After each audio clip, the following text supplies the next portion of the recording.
Hello and welcome back to another OMNIHEROES video. In this video we're going to have a look at the Flame Medusa on the Infernal Ethereum. So this is the Abyss Crusade and this is the best team or the highest ranking team, the highest scoring team that you can have without the new unit Behemoth. Now I will show you something in just a second using Behemoth, but if you want a high score, these are the units that you have to use. You've got Ophelia and Gaia in here for the increased damage. You've got Dahlia, Mulan and Victoria as well on the back row to apply as much burn as possible. You want to take out these Flame Medusas as quickly as you possibly can, and the Infernal Ethereum is probably your... is very it's very tough to do damage to. Specifically, I think you need Reflect in order to get this. Now, at the moment, the way that it's set up, it would, so for Victoria, you would need to change this, and then you should be good to go. You can also pop a Striker in there as well, because if you have a look, you've got Victoria, Mulan, Dahlia and Gaia. Now, something to take note of, the actual text on here, it applies core flames to enemies each round, dealing massive damage. He is constantly accompanied by two extremely fast but fragile Flame Medusas. When Flame Medusa attacks an enemy with core flame, they trigger an additional flame echo effects, dealing massive extra damage. Upon death, Flame Medusas endlessly revive, with the domain of the Infernal Ethereum, and it is recommended to use heroes with Reflection and High Speed as well as Behemoth to counter this. I'm going to tell you now, if you don't have a copy of Behemoth, you're not going to get a very high score on this. It's the same with every single Abyss. If you don't have a copy of the new unit, even 1-star copy of this new unit will get you a higher score than using this team specifically. If you don't have Victoria, you can always replace her out for Cleo, but for these events specifically, it's better to use Victoria. The reason for that is because the defense increase, because you are taking a lot of damage on here, but it's better to have Gaia on the team to slow the enemies down, so she does still reduce enemy speed by 30. Ophelia is here for the attack increase and applying Sanctuary, so you can survive a little bit longer. You've got Mulan to apply burn and Dahlia to switch with this back row, increasing HP and attack for that survivability. You do also have the Lance in here. Now, Lance is almost readily available for just about everybody. It is not super difficult to obtain. It's in just about every relic chest that you can purchase in the game at the moment, so I would definitely suggest prioritizing this Lance. It is, for me, one of the best relics and one of the most used relics for over the course of the past, say, month, 2 months since it got released. Now, we do have 2 Chrono Relics here because we do want this Lance to trigger as much as possible. The reason we want this Lance to trigger as much as possible is because it applies Feeble to the target. Targets that have Feeble currently reduce the damage for me by 80%, but you do have at lower star levels, it reduces it by 30%, so getting as much damage reduction as possible. So you proc the Lance, then you proc the blades, which will then in turn proc the lance again, which will then in turn proc the second Chrono Relic, which will in turn proc the lance, and then the Chrono Relic will trigger, procking lance again, etc, etc. That's what you want to go for. Or you can use a middle relic, a burst relic in this slot, something that's going to give you as much Holy Shield protection as possible. So what I'm going to do, I'm going to go waste an attempt with this particular lineup just to demonstrate the difference. So we will see our team go down relatively quickly.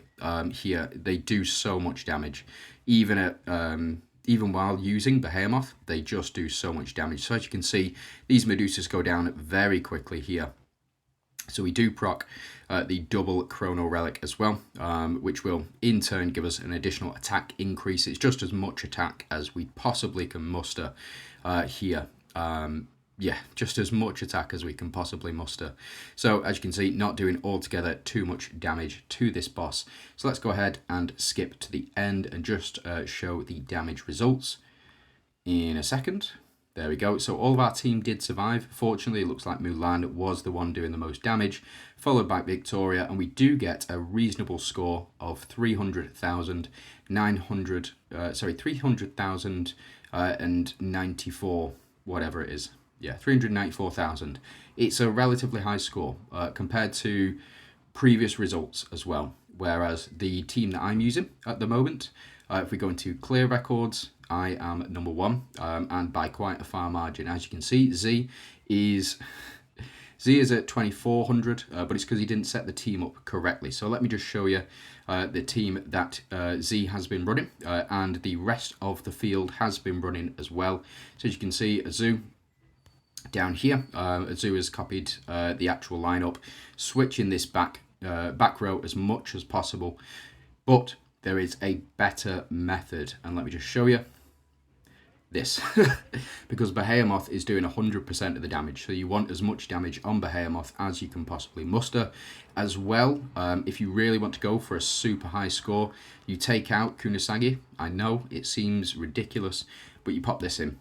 You pop in the sarcophagus. The reason that you pop in the sarcophagus is because of this ultimate, crit. The crit damage of ultimate is increased by 100%, as well as the freezing point stuff, but we're not too interested in that freezing point stuff. And Kunasagi will do 20 to 30% additional damage, which is why it's such a powerful relic. The point of that, it's like Splash Axe in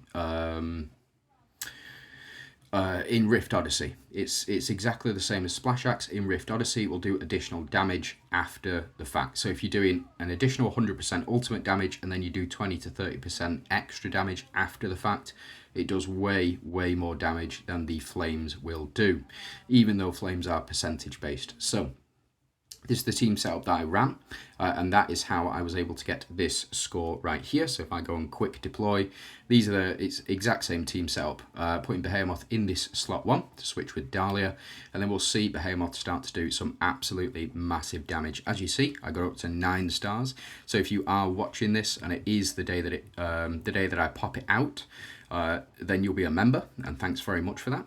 If you are seeing this on Sunday, which I think is the day that I'm going to release it, or Saturday, maybe Saturday, to let people get as many of these hits in as possible, then yeah, you definitely need a copy of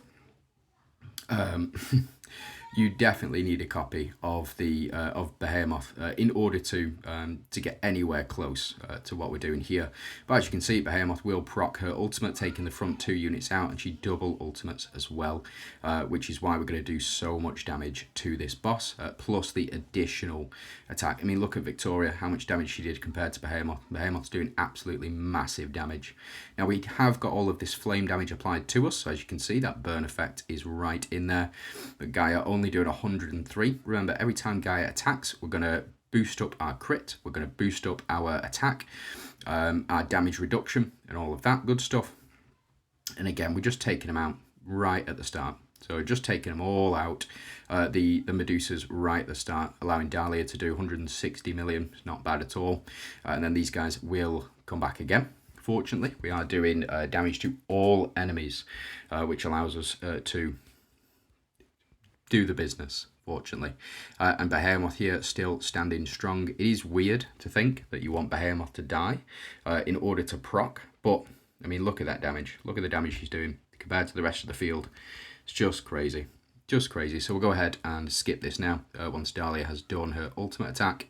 And there we go. So just Behemoth left standing, but she did 99.4% of the damage, which is just crazy to me. 2,454,148. Now, it's not actually the highest score that I've got. The highest score that I've got is actually 3,249,000. So we can go ahead and sweep that.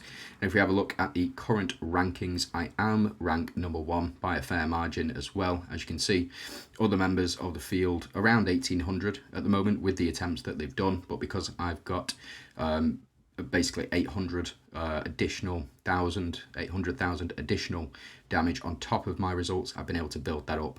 And it seemed to have put me at number 1 for now. I'm sure that'll change though when people do cotton on to the results that I've got. But yeah, that is it from me. I do wish you the best of luck, and if you do get through to Foggy, I will see you there. Bring your best shit, you know, bring your best teams. Let's fight. You have a good day. See you later.